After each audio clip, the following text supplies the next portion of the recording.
The Winchester Mystery House is not just a mansion. It is a living puzzle, a monument to grief, obsession, and unimaginable wealth.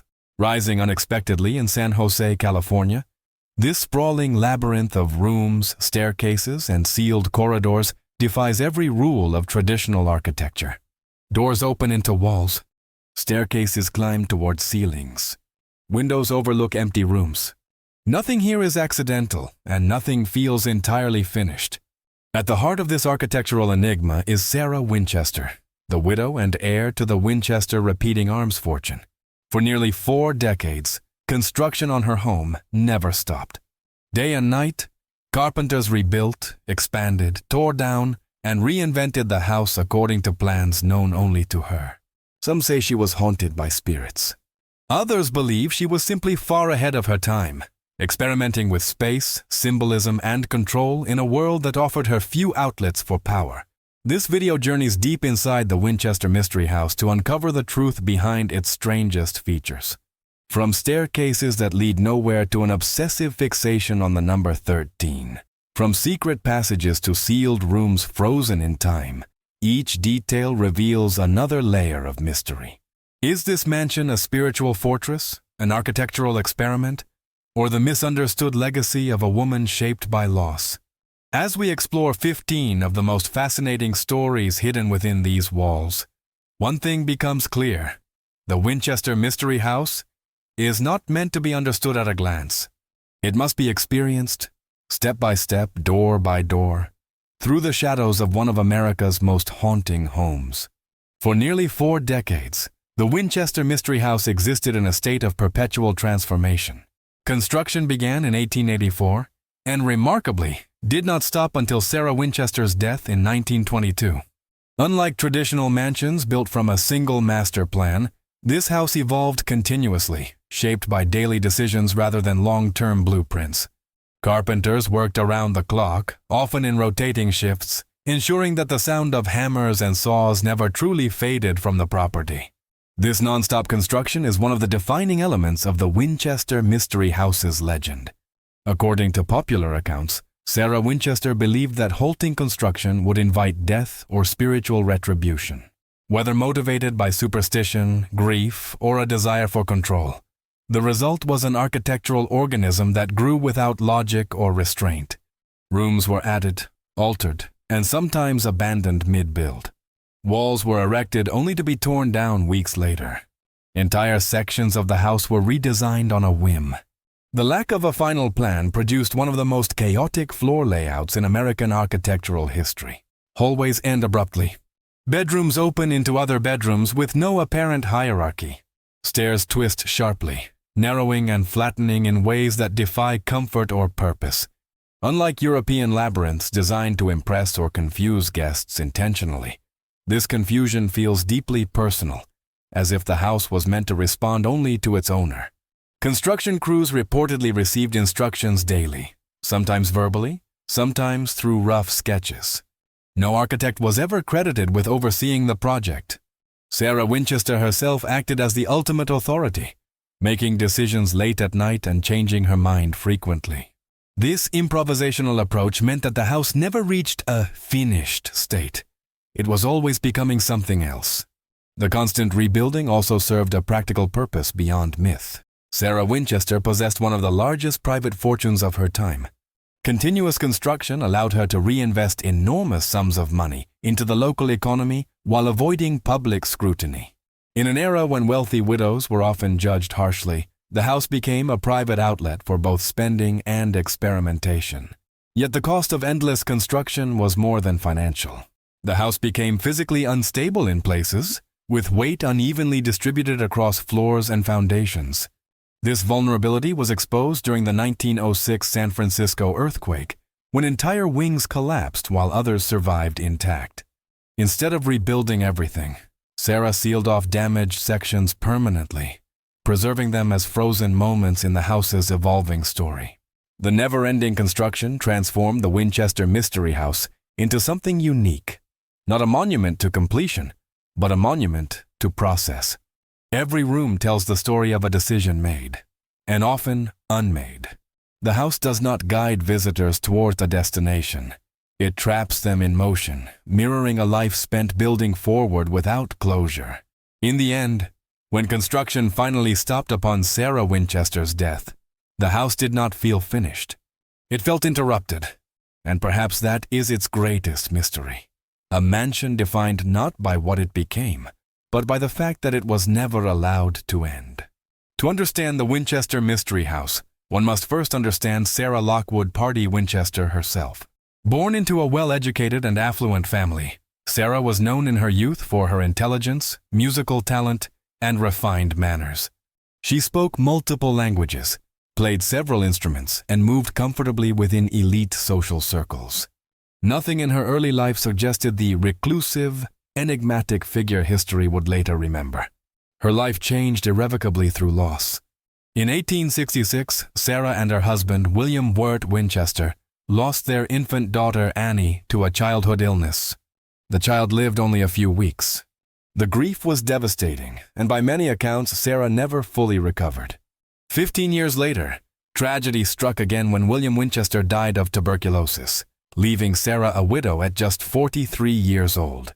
What followed was an inheritance almost unimaginable for its time. Sarah became the sole heir to the Winchester Repeating Arms fortune, a company whose rifles had earned the grim nickname, the gun that won the West. Overnight, she found herself one of the wealthiest women in America, receiving a substantial daily income that would translate to tens of thousands of dollars per day in modern terms. With that wealth came a heavy psychological burden, whether through her own reflections or through stories later amplified by legend. Sarah became associated with the idea of guilt. Guilt over the violence linked to the Winchester rifle, guilt over surviving when her husband and child did not, and guilt over the power her fortune represented. These emotional weights would come to define both her life and her house. Popular lore claims that Sarah consulted a medium who told her she was haunted by the spirits of those killed by Winchester rifles. The only way to appease them, she was warned, was to move west and build a house that never stopped changing. While historians debate the literal truth of this seance story, what is clear is that Sarah embraced spiritualism, a movement widely respected among intellectuals and elites of the late 19th century. For her, it offered structure to grief and a language to process loss. Rather than collapsing under sorrow, Sarah redirected her emotional energy into creation. The Winchester Mystery House became her outlet, a place where she exercised absolute control in a society that offered women very little autonomy. She made architectural decisions herself, oversaw workers directly, and reshaped the space constantly. This was not madness in the simple sense. It was agency expressed through design. Those who met Sarah described her as polite, reserved, and deeply private. She was not erratic in conversation, nor incapable of managing her affairs. In fact, she handled an enormous estate, supervised construction crews, and managed finances with precision. The disconnect between her public competence and the strange nature of her home has fueled endless speculation. Some scholars now argue that the house represents a form of architectural grief therapy. Each room, staircase, and corridor can be read as an externalization of an internal landscape, one shaped by mourning, memory, and the need to keep moving forward. Building became a way to avoid emotional stasis. As long as the house changed, life continued. In this light, Sarah Winchester emerges not as a haunted widow trapped by superstition, but as a complex, intelligent woman navigating loss with the tools available to her. The Winchester Mystery House is not merely her obsession. It is her autobiography, written in wood, glass, and endless corridors. Among the most iconic and unsettling features of the Winchester Mystery House are its staircases that lead nowhere. These are not subtle design quirks or minor miscalculations. They are dramatic, intentional structures that rise confidently before ending abruptly at ceilings, walls, or empty space. To first-time visitors, they feel like architectural punchlines. To historians and psychologists, they are clues. One of the most famous examples is the 7/8 staircase, a gently sloping set of steps with unusually shallow risers. Each step rises only a few inches, resulting in a staircase that looks normal at first glance, but feels strangely elongated when climbed. At the top, instead of opening into a grand hallway or upper room, the staircase ends at a blank ceiling. There is no doorway, no landing, just an abrupt stop. These staircases violate one of the most fundamental rules of architecture. Movement should lead somewhere. In traditional mansions, staircases symbolize ascent, social status, power, or progress. At the Winchester Mystery House, ascent is repeatedly denied. Movement is encouraged, then quietly sabotaged. Some explanations focus on practicality. Sarah Winchester reportedly suffered from arthritis later in life, and the shallow steps would have made climbing easier. This explanation, however, does not account for the staircase's dead ends. Comfort alone cannot explain why effort is rewarded with obstruction. Another interpretation suggests intentional disorientation. According to legend, the staircases were designed to confuse spirits, preventing them from following Sarah Winchester through the house. In this reading, the staircases become defensive tools, traps that lure unseen presences into pointless motion. Whether or not one believes in spirits, the psychological effect is undeniable. Visitors feel momentarily foolish, unsettled, even anxious when confronted with these architectural contradictions. There is also a symbolic interpretation. Staircases to nowhere can be read as physical metaphors for grief. They echo the emotional experience of moving forward only to encounter emptiness, of effort without resolution. For a woman who lost her child and husband and never fully returned to a conventional life, these structures may reflect an inner truth rather than a supernatural strategy. What makes these staircases particularly striking is their craftsmanship. They are not rushed or crude. The woodwork is precise, the railings elegant, the proportions deliberate. Someone invested time, money, and skill into building something that serves no conventional purpose. That choice transforms absurdity into statement. The staircases also reveal something crucial about how the house was designed. Because construction occurred without a master plan, staircases were sometimes built before the spaces they were meant to serve. When those plans changed, as they often did, the staircases remained, frozen artifacts of abandoned intentions. Instead of being removed, they were absorbed into the house's growing maze. During tours, guides often observe how visitors instinctively climb these stairs, expecting logic to intervene at the last moment. It never does. That disappointment is part of the experience. The house teaches its visitors not to trust assumptions, not to expect clarity, and not to believe that effort guarantees progress. In the Winchester Mystery House, staircases do not elevate. They question. They ask why we climb at all, and what we expect to find at the top.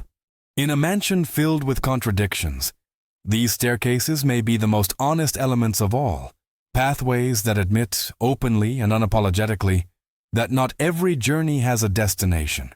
If the staircases of the Winchester Mystery House challenge the idea of progress, its doors actively betray the promise of access.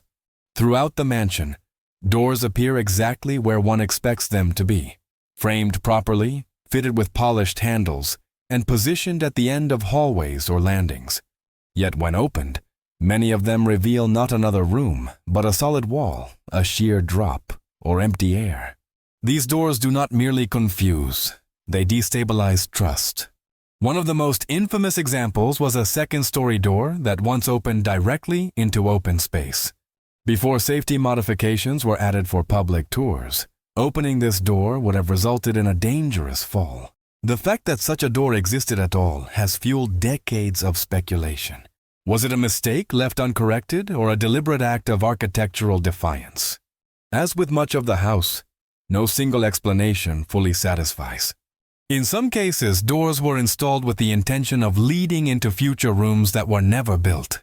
When plans changed, sometimes overnight, the doors remained orphaned from their original purpose. Instead of removing them, Sarah Winchester allowed them to persist, transforming unfinished ideas into permanent features. There is also a psychological reading to these doors. Doors represent possibility. They promise entry, escape, or discovery. At the Winchester Mystery House, that promise is repeatedly broken.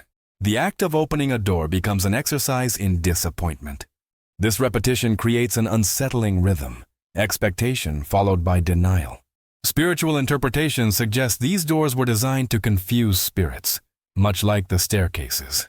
A door that opens into a wall offers no passage, no continuation. In folklore, spirits are often said to move in straight lines or follow predictable paths. These doors interrupt that logic, redirecting movement into dead ends.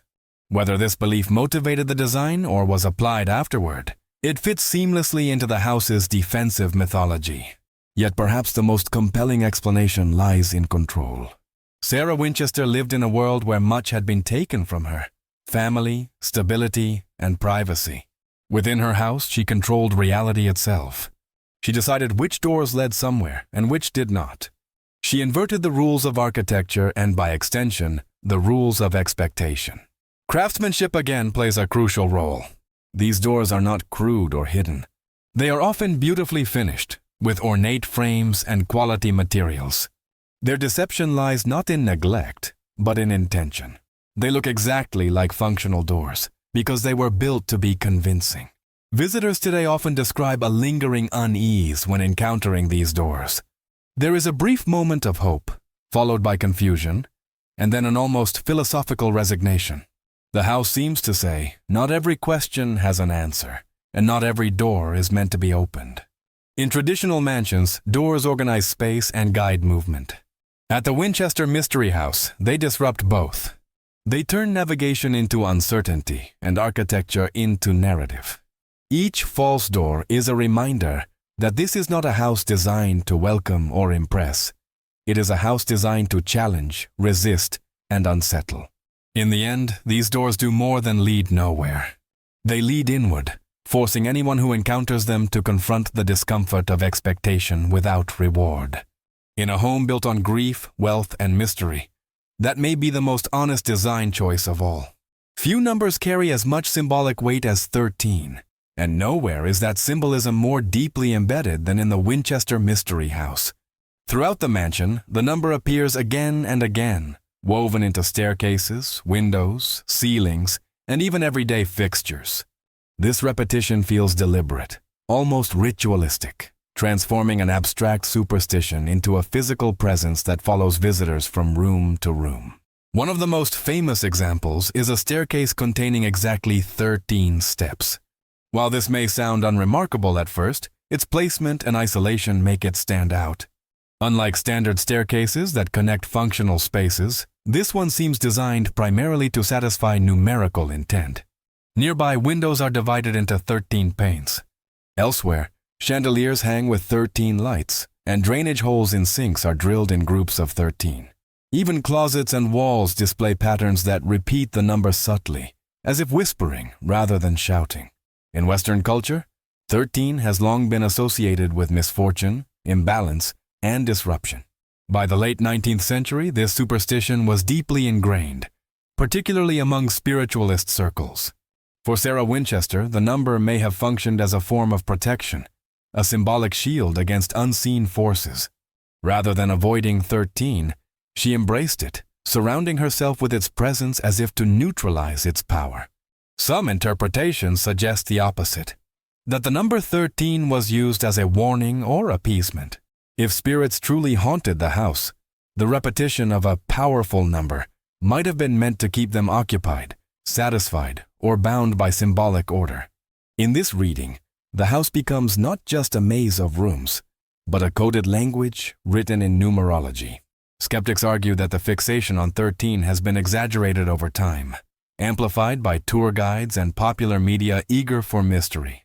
While not every appearance of the number can be verified as intentional, enough examples exist to confirm that Sarah Winchester was at least aware of its symbolism. The consistency across unrelated architectural elements suggests pattern rather than coincidence. There is also a deeply personal interpretation. After the death of her infant daughter and husband, Sarah's life fractured into before and after. 13, often associated with endings and thresholds, may have resonated with her sense of disrupted order. Embedding the number into her environment could have been a way of imposing meaning on chaos, of asserting that loss itself followed a pattern, even if it felt senseless. What makes the obsession with 13 particularly striking is how quietly it operates. The house does not announce its numerology.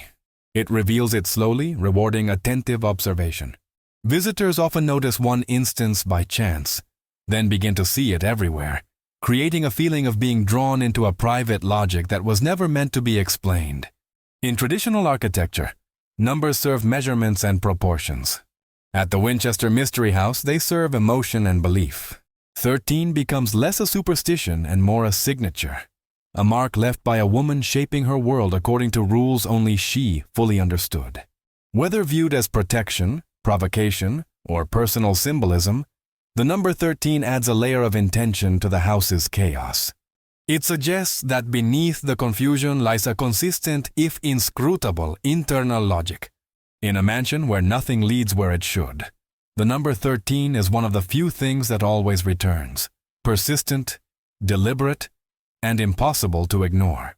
At the very heart of the Winchester Mystery House lies a small, dimly lit chamber that has become one of its most legendary spaces, the Séance Room. Unlike the sprawling ballrooms and ornate chambers found in other mansions of the era, this room is modest in size, almost austere. Its power does not come from luxury, but from purpose. According to long-standing accounts, this was the room where Sarah Winchester retreated each night to commune with the spirit world.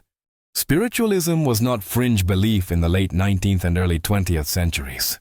It was a respected movement embraced by scientists, intellectuals, and wealthy elites who believed that the dead could communicate with the living through mediums. Seances, automatic writing, and spirit photography were widely discussed and taken seriously. Within this cultural context, Sarah Winchester's interest in spiritualism was not unusual, but the way she integrated it into her home was. The Séance Room is accessible through an intentionally confusing path. One must pass through multiple rooms, open and close doors, and navigate tight turns to reach it. Even today, without the pressure of belief, the journey feels disorienting. This was likely intentional. In spiritualist traditions, confusion and ritual movement were believed to create a mental state more receptive to communication beyond the physical world. Inside the room, architectural strangeness continues. There are 3 exits, but only one of them leads back into the house. The others open into closets or dead ends. This design has been interpreted as a protective measure, a way for Sarah Winchester to confuse any spirits that might follow her after a séance. Whether symbolic or sincere, the effect is unmistakable. The room feels like a control center hidden within a maze. Legend holds that Sarah entered the Séance Room precisely at midnight and remained there for hours, receiving instructions from spirits about how the house should be built or altered. Each morning, construction crews were allegedly given new directives based on these messages. While there is no written record confirming this nightly ritual, the consistency of the story speaks to how closely the house became associated with unseen guidance. What is verifiable is that Sarah scheduled much of her decision-making for late at night and valued privacy intensely.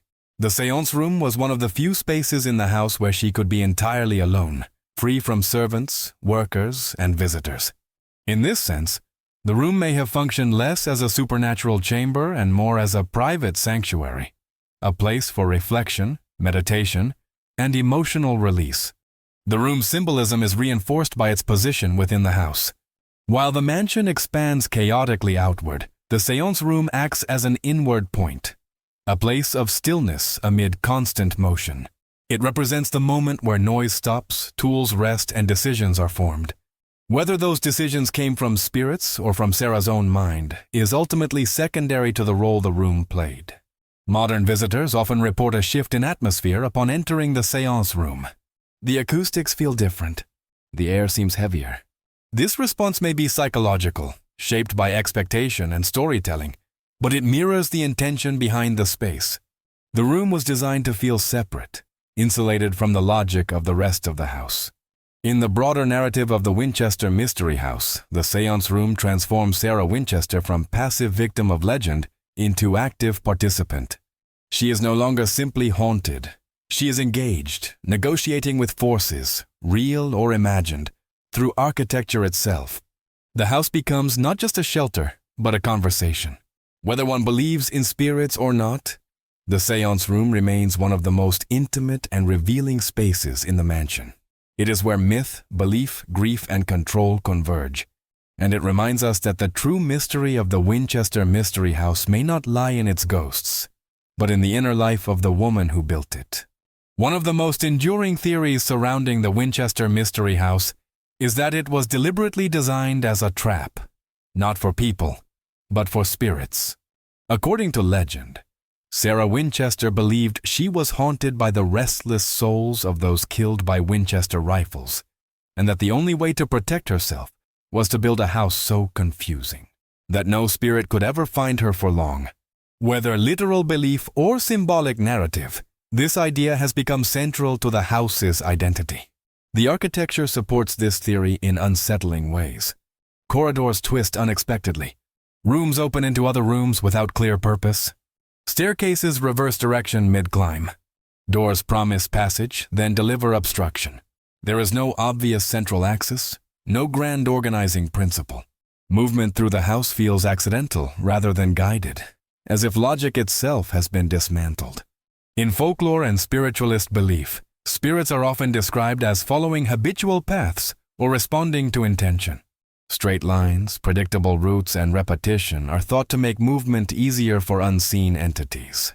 The Winchester Mystery House offers none of these comforts. Instead, it presents constant disruption, a maze that resets itself with every turn.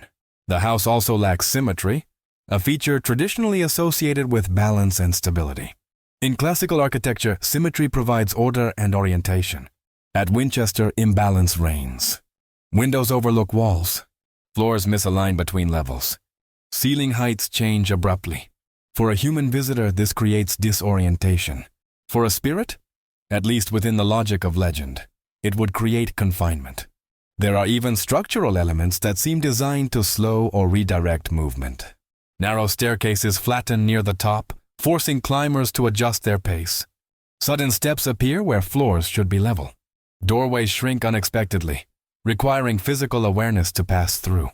These features make the act of moving through the house a conscious effort, rather than a passive experience. Skeptics argue that these oddities are simply the result of decades of unplanned construction. Yet the persistence of certain patterns suggests intention beyond chaos.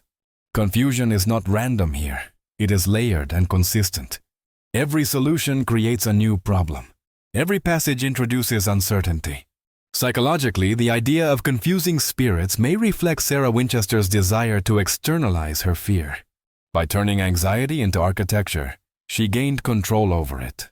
The house becomes a physical defense mechanism, a way of managing unseen threats through visible means. Interestingly, the design also confuses the living. Visitors frequently report losing their sense of direction, time, and scale. This shared experience blurs the boundary between legend and reality. Whether or not spirits exist, the house behaves as though they do, resisting comprehension and refusing to settle into familiarity. In this way, the mansion functions like a paradox. It is both shelter and obstacle, refuge and labyrinth. It protects by overwhelming, concealing its core within layers of distraction. If Sarah Winchester feared pursuit, spiritual or emotional, this house ensured she could always stay one step ahead. Ultimately, the theory that the Winchester Mystery House was built to confuse spirits matters less for its truth than for what it reveals. It speaks to a woman who believed architecture could shape fate, who trusted walls and corridors more than chance. In a world that had taken so much from her, she built a place where nothing, living or dead, could ever fully take control. On the morning of April 18, 1906, one of the most devastating earthquakes in American history struck San Francisco and the surrounding region. The Winchester Mystery House, standing 7 stories tall at the time, suffered severe damage. Entire sections collapsed. Towers fell. Chimneys shattered. What happened next would permanently reshape both the mansion and its mythology. Remarkably, Sarah Winchester survived the earthquake unharmed. She was inside the house when the tremors hit and became trapped in her bedroom as walls shifted and debris fell. Servants eventually freed her, but the psychological impact of the event was profound. To Sarah, the destruction was not random. It was interpreted as a message. Instead of restoring the mansion to its former scale, Sarah made an unusual decision. she sealed off the damaged sections permanently. Staircases that once led upward were blocked. Doors were closed behind walls. Entire rooms were entombed, frozen in time exactly as they stood after the quake. What could have been repaired was instead preserved as absence. This act of sealing is one of the most haunting chapters in the house's story. It created hidden spaces, inaccessible rooms filled with furniture, personal belongings, and architectural fragments. These spaces remain sealed to this day, known only through records and partial glimpses. They represent moments of interruption, where construction, once endless, suddenly yielded to finality. From an engineering perspective, the earthquake exposed the vulnerabilities of constant, unplanned building. Weight had been unevenly distributed. Load-bearing walls were inconsistent. Yet parts of the house survived remarkably well, thanks to Sarah's use of flexible construction techniques and reinforced foundations in some areas. Ironically, the lack of rigid planning may have helped prevent total collapse. Legend suggests that Sarah believed the earthquake was punishment for building too high or too boldly. The sealing of the upper floors was seen as an act of humility, an acknowledgement that the spirits she feared were displeased. Whether this belief guided her actions or not, the aftermath marked a turning point. The house would never again reach the same vertical ambition. The sealed rooms also altered how the house functions emotionally. Before the earthquake, the mansion was expansive, reaching skyward in defiance. Afterward, it turned inward. Paths became shorter. Spaces grew tighter. The house felt more secretive, more introspective. Construction continued, but with a different tone. Less grand, more protective. For visitors today, the earthquake's legacy is palpable.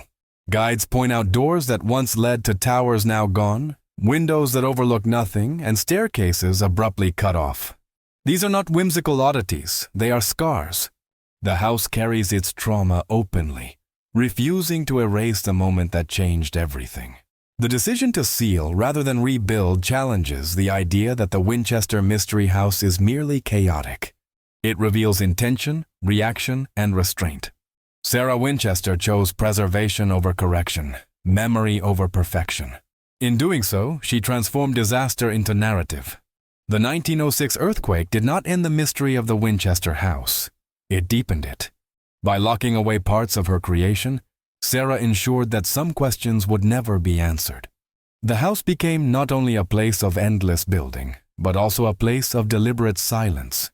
Beneath the confusion, dead ends, and architectural contradictions of the Winchester Mystery House lies a surprising truth. This was one of the most technologically advanced private homes of its era.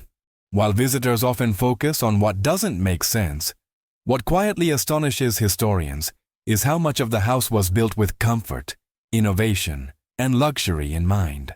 At a time when most American homes still relied on oil lamps and outhouses, the Winchester Mystery House featured indoor plumbing, gas lighting, and an advanced heating system. Hot and cold running water were available throughout the mansion, supported by multiple water tanks and pumps cleverly concealed within the structure. This was not a primitive or neglected home. It was cutting edge. Sarah Winchester spared no expense when it came to materials. The house contains rare woods, hand-carved details, imported fixtures, and custom-made hardware. Floors were inlaid with expensive finishes. Walls were layered not only for structure, but for insulation and sound dampening. Even the parts of the house that feel strange or unnecessary were built with exceptional craftsmanship. One of the most remarkable luxuries was the presence of early elevators. At least 2 elevators were installed, including one designed specifically for Sarah's use. This was an extraordinary feature for a private residence at the time, especially one built long before accessibility was a widespread concern. The elevators allowed Sarah to move through her vast home with ease and privacy, bypassing staircases entirely when needed. Heating was equally sophisticated. Fireplaces were distributed throughout the house, but many were connected to flues that served multiple rooms. Some fireplaces appear nonsensical, too small, oddly placed, or venting into nothing. Yet others functioned as part of a broader system designed to distribute warmth efficiently across different wings. Even the windows tell a story of luxury. Many were custom-made, including stained glass produced by Tiffany Studios. These windows were not mass-produced decorations. They were commissioned works of art. Light passing through them creates shifting patterns throughout the day, adding a quiet elegance that contrasts sharply with the house's disorienting layout. What makes this hidden luxury so striking is how deliberately it is obscured. Unlike other mansions of the era, the Winchester Mystery House does not showcase wealth through grand symmetry or monumental spaces. Instead, luxury is embedded into private rooms, unexpected corners, and transitional spaces. Comfort exists, but it is not performed. This design choice may reflect Sarah Winchester's personality. She was intensely private, rarely entertaining on a grand scale. The house was not meant to impress guests or assert social dominance. It was meant to serve her, physically, emotionally, and psychologically. Luxury, in this context, becomes personal rather than public. The coexistence of chaos and refinement challenges the stereotype of Sarah Winchester as irrational or careless. The house may appear illogical, but it is not crude. Its contradictions are intentional. Precision exists alongside confusion. Wealth supports eccentricity rather than replacing it. For modern visitors, this contrast can be unsettling. One moment you are laughing at a door to nowhere.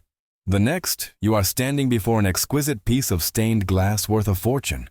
The house refuses to settle into a single identity. In the end, the Winchester Mystery House reveals that chaos does not preclude sophistication. Beneath its madness lies a home of remarkable innovation and comfort. A reminder that the woman who built it was not merely reacting to fear, but actively shaping a world where imagination, technology, and wealth could coexist. One of the most perplexing and revealing areas of the Winchester Mystery House is a section often referred to as the Hall of Fires, a cluster of fireplaces, chimneys, and flues that seem to defy both logic and necessity. Here, fireplaces appear in unexpected places, too low, too small, venting into nothing, or connected to chimneys that never reach the roof. To the casual observer, they look like mistakes. To closer inspection, they reveal a story of relentless experimentation. Fireplaces were central to comfort in late 19th century homes, providing warmth, light, and a sense of domestic stability. In the Winchester house, however, fire becomes fragmented. Some rooms contain multiple fireplaces, while others have none. Some chimneys serve several rooms, others serve no functional purpose at all. The result is a patchwork of heat sources that feels improvised rather than planned. Part of this confusion stems from the house's constant rebuilding. As rooms were added or reconfigured, existing chimneys were sometimes redirected, shortened, or abandoned. Instead of removing obsolete elements, Sarah Winchester often left them in place. This created architectural fossils, remnants of earlier designs embedded within later ones. Yet not all of these features can be explained by construction changes alone. Some fireplaces were built deliberately small, almost symbolic, incapable of providing meaningful heat. Others were installed on interior walls where they could never have functioned efficiently. These choices suggest that the fireplaces were not always meant to serve practical needs. In spiritualist symbolism, fire represents transformation, communication, and boundary crossing. Flames were believed to carry messages, purify spaces, and ward off negative forces. It is possible that some of these fireplaces functioned more as ritual or symbolic elements than as sources of warmth. Even when unused, their presence mattered. From an engineering standpoint, the Hall of Fires reveals Sarah Winchester's willingness to test ideas. She was not content to follow convention. She tried different ventilation systems, experimented with airflow, and adjusted designs repeatedly. In doing so, she treated her house as a living laboratory rather than a finished product. This experimental mindset challenges the notion that the Winchester Mystery House is simply chaotic. Chaos implies lack of intention. What we see instead is iteration, trial, error, and revision. The house documents its own failures as faithfully as its successes. Visitors often feel uneasy in areas dense with fireplaces and chimneys. There is a sense of heat without warmth, purpose without function. The architecture feels unresolved, as if waiting for a conclusion that never arrives. That tension is part of the experience. The Hall of Fires also underscores how the house resists categorization. It is not purely functional nor purely symbolic. It exists somewhere in between, where meaning is layered and contradictory. Fireplaces that do not warm still speak. Chimneys that go nowhere still mark intention. In the broader story of the Winchester Mystery House, this section reminds us that Sarah Winchester was not merely reacting to fear or superstition. She was experimenting with space, with systems, with ideas. Her house became a record of curiosity expressed through architecture. Ultimately, the Hall of Fires is less about heat than about process. It shows us a woman unafraid to try, fail, and leave evidence of both behind. In a mansion defined by movement and change, even fire was allowed to question its own purpose. Among the most visually striking features of the Winchester Mystery House are its windows, not for where they look, but for how they are designed. Scattered throughout the mansion are countless examples of custom glasswork, including the famous spiderweb windows, intricate stained glass panels, and decorative panes that catch and fracture light in unexpected ways. In a house defined by confusion, these windows introduce moments of quiet beauty. The spiderweb window is the most iconic. Its delicate radiating pattern resembles a web frozen in glass, symmetrical and hypnotic. Often associated with protection and entrapment in folklore, the spiderweb motif has fueled speculation about symbolic intent. Some believe it represents a trap for spirits, while others see it as a symbol of patience, creation, and control, qualities that defined Sarah Winchester's life. Many of these windows were commissioned from Tiffany Studios, a name synonymous with luxury and artistry. Tiffany glass was among the most expensive decorative materials available at the time. That Sarah invested in such craftsmanship, even for windows that face interior walls or sealed spaces, speaks volumes. Beauty, for her, did not require an audience. Light behaves strangely inside the Winchester Mystery House. Windows appear where they should not be, casting illumination into rooms that feel unfinished or transitional. In some cases, stained glass windows were installed in locations where natural light barely reaches them, rendering their colors muted and subtle. This suggests that the windows were valued not only for their visual impact, but for their presence. The placement of windows that overlook walls or other rooms further destabilizes expectation. Windows traditionally connect inside to outside, offering perspective and escape. At Winchester, they often connect inside to inside, collapsing the boundary between spaces. The effect is introspective rather than expansive. Symbolically, windows represent vision, what is seen and what is hidden. In a house where movement is obstructed, windows offer partial revelation. They allow light in, but deny clarity. You can see, but not understand. This mirrors the broader experience of the mansion itself. The craftsmanship of the glass is meticulous. Lead lines are precise. Patterns are balanced. Even when surrounded by architectural nonsense, the windows remain disciplined and intentional. They serve as anchors of order within chaos. For Sarah Winchester, custom glass may have offered something architecture alone could not: permanence. Walls could be torn down. Rooms could be sealed. But glass, once installed, resisted change. It captured a moment, a design, a decision, frozen and fragile. Visitors today often pause longest in front of these windows. Amid the maze, they provide stillness. Light filters through them differently depending on the time of day, making the house feel alive, responsive, and strangely intimate. In a mansion built to confuse, the windows do not guide, they reflect. They remind us that even in spaces shaped by grief and obsession, there was room for beauty, intention, and quiet artistry. The spiderweb windows, in particular, feel like signatures, delicate marks left by a woman weaving her world carefully, thread by thread. They suggest that the Winchester Mystery House is not merely a trap or a labyrinth, but also a gallery of deeply personal expression. Behind the mystery and spectacle of the Winchester Mystery House existed a quieter, more human reality, one shaped by servants who lived and worked inside an ever-changing labyrinth. While Sarah Winchester is the central figure of the story, the daily operation of the house depended on a small, loyal staff who navigated its shifting corridors with remarkable familiarity. Despite its size, the household staff was relatively modest. Sarah preferred privacy and control over grandeur. Servants were carefully selected and expected to respect strict boundaries.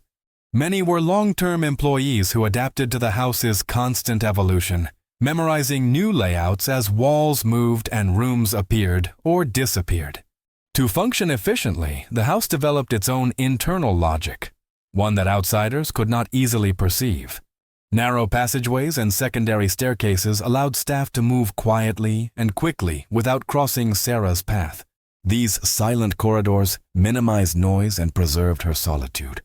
In a home where construction never stopped, silence became a rare luxury. Secrecy extended beyond architecture. Sarah Winchester was intensely private about her routines, beliefs, and decisions. Servants often received instructions indirectly or at odd hours. Construction plans were rarely explained. Rooms could be sealed overnight without warning. The house demanded flexibility and discretion. Some legends suggest that servants wore specific colors or carried lanterns to identify themselves in low light, especially during nighttime movement. Whether literal or embellished, these stories highlight how unusual daily life inside the house must have felt. Familiarity bred competence, but never predictability. The emotional atmosphere of the house was subdued. There were no grand social gatherings, no lavish parties. Conversations were kept low. Doors were closed softly. The mansion's vastness amplified silence, making even small sounds feel intrusive. Servants learned to move carefully, both physically and socially. From a psychological perspective, the silent corridors reflect Sarah Winchester's need for control over her environment. By structuring movement and access, she reduced unpredictability in a life marked by loss. The house became not only a refuge, but a filter, deciding who could see what and when. Interestingly, despite the house's eerie reputation, there are few historical accounts of servants fearing Sarah or the mansion itself. Many remained employed for years, suggesting a working environment that, while unusual, was stable. This challenges the narrative of madness often imposed on Sarah Winchester. The servant's experience also underscores the house's dual nature. What feels chaotic to visitors was navigable to those who lived within it. The maze had rules, they were simply unwritten. Today, as visitors walk through guided paths, they rarely see the house as servants once did, not as a mystery, but as a workplace. Yet the silent corridors remain, whispering of footsteps long gone and routines never recorded. In the story of the Winchester Mystery House, servants are the unseen witnesses. They move through its secrets daily, carrying knowledge that was never fully shared. Their presence reminds us that even the strangest mansions are sustained by ordinary lives unfolding quietly within extraordinary walls. For more than a century, Sarah Winchester has been reduced to a single sensational question: was she mad? Popular culture has often answered too quickly, framing her as an eccentric widow driven insane by guilt, ghosts, or superstition. Yet when the myths are stripped away, a far more complex and compelling figure emerges. The label of madness largely comes from the house itself. Its illogical layout, endless construction, and strange features seem, at first glance, to defy rational explanation. In a society that expected women, especially widows, to live quietly and conventionally, Sarah Winchester's architectural rebellion was easy to dismiss as instability. Historically, however, there is little evidence that Sarah suffered from mental illness in the clinical sense. She managed an enormous fortune with care, paid workers consistently, handled legal matters competently, and maintained long-term professional relationships. She was articulate, polite, and composed in social interactions. These are not the hallmarks of someone detached from reality. What Sarah did possess was autonomy, something rare for women of her era. The Winchester Mystery House was one of the few spaces where she exercised complete control. She chose its size, shape, and direction without needing approval. In that context, what looks like madness may simply be freedom expressed without apology. The spiritualism that often fuels accusations of insanity must also be viewed historically. Spiritualist belief was mainstream among educated elites in the late 19th century. Scientists, politicians, and philosophers openly attended seances. To single out Sarah Winchester for these beliefs reflects modern bias, rather than contemporary judgment. There is also the question of grief. Losing a child and a spouse profoundly reshapes a person's inner world. Sarah never remarried and lived most of her life in mourning. Channeling that grief into constant building may have been a coping mechanism, a way to stay engaged with the future rather than frozen in the past. Some scholars suggest the house itself functions as a psychological map. Its lack of resolution mirrors unresolved loss.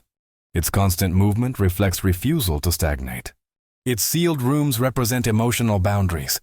In this interpretation, the house is not evidence of madness, but of adaptation. The madwoman narrative also conveniently absolves society from deeper questions.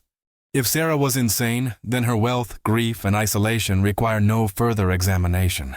But if she was sane, intelligent, intentional, and self-directed, then the house becomes a challenge to how unconventional behavior is judged.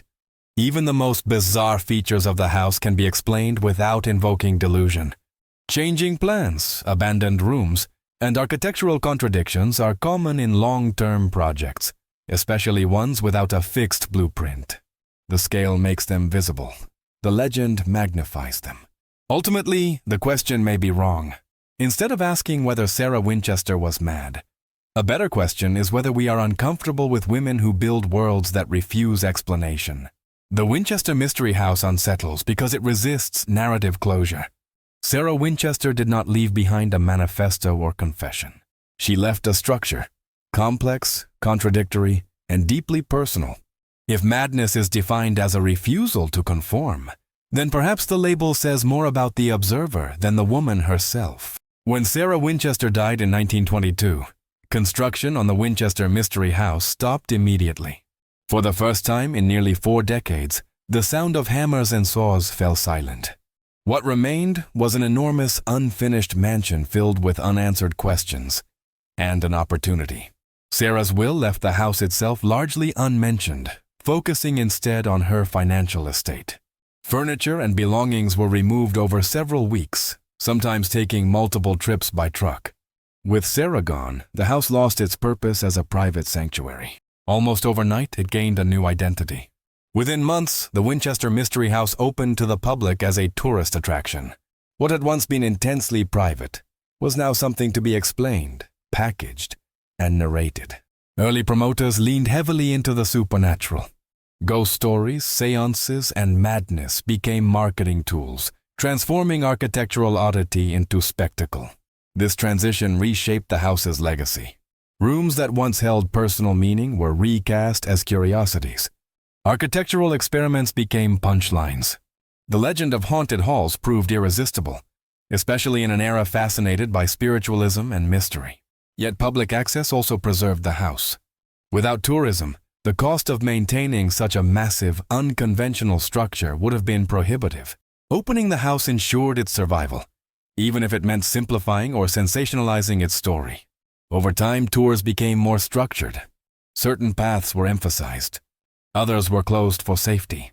The house that once had infinite routes became partially fixed, guiding visitors through a curated experience. What feels like a maze today is, in reality, a controlled fragment of a much larger labyrinth. The shift from obsession to attraction raises important questions.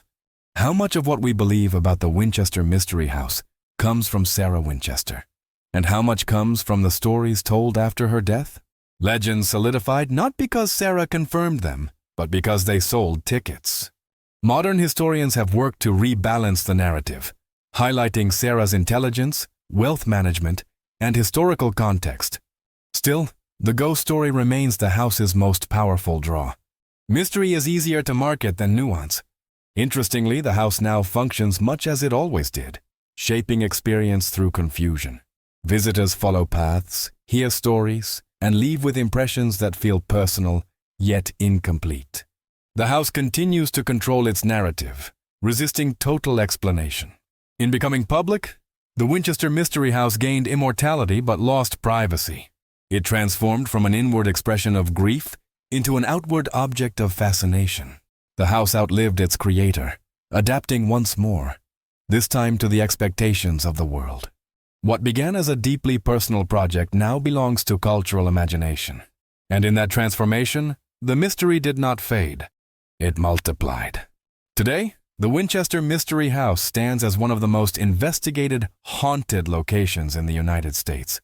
Long after Sarah Winchester's death, her home continues to attract paranormal researchers, skeptics, and believers alike, all searching for evidence that something unseen still moves through its halls.